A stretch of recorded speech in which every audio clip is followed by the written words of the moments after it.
All right, so today we're taking a look at this pressure-mounted baby gate or doggy gate, however you choose to use it. They sent this to me so I can show it to you, and I tell you what, I am really impressed with this gate. I like it. It was simple, easy to use, easy to install. It's going to go from about a 37-inch doorway to somewhere around 55 to 57 inches. And you do have a couple of extensions. I do have one extension in, and I'll show you what that looks like. Now, my doorway is actually 44 inches, and so this fits perfect with the small extension.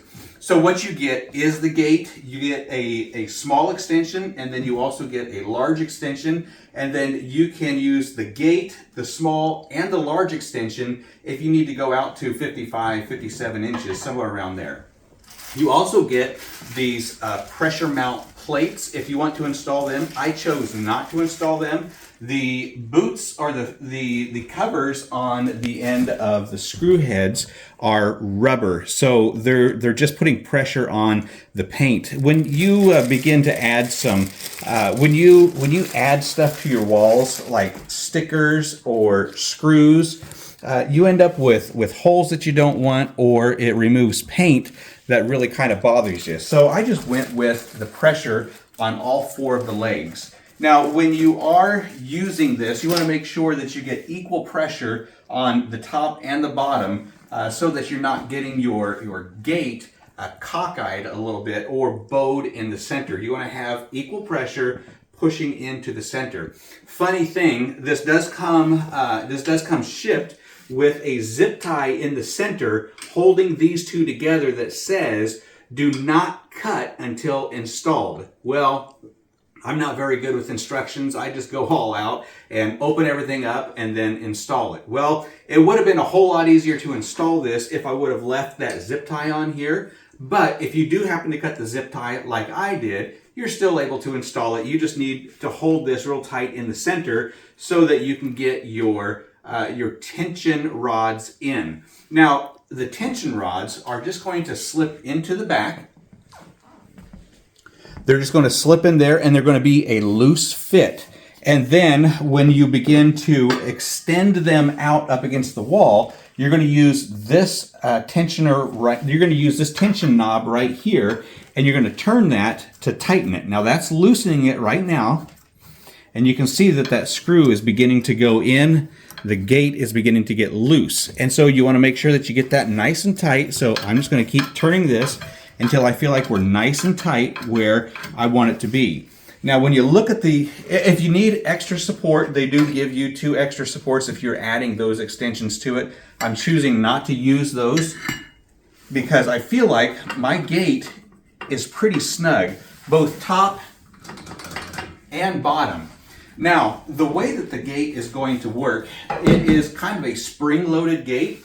So the button is right here in the center, and I want you to come right up close to here because right here in the center, there is your little lock.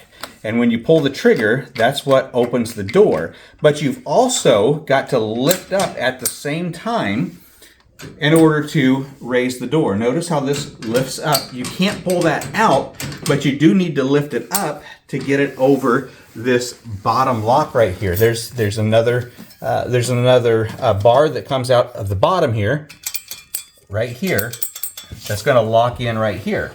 So you just want to make sure that when you are opening your door, you lift up at the same time. Now, this is a spring-loaded door, so you're going to open it up a little bit, and it's going to shut all by itself. So if you're coming through the gate and you're holding onto a baby and you just forget to close it, it's going to do it all by itself. This gate does swing either way, so you can open it either way. And then once you pass the tension, it can stay open all the time. But once you hit that little tension right there, it's going to close on its own. Now, another neat feature about this is that both sides do open, and this also lifts up just like the other side. And if you wanted to, you could just have one side open, the small end open. Your choice, completely customizable to your need.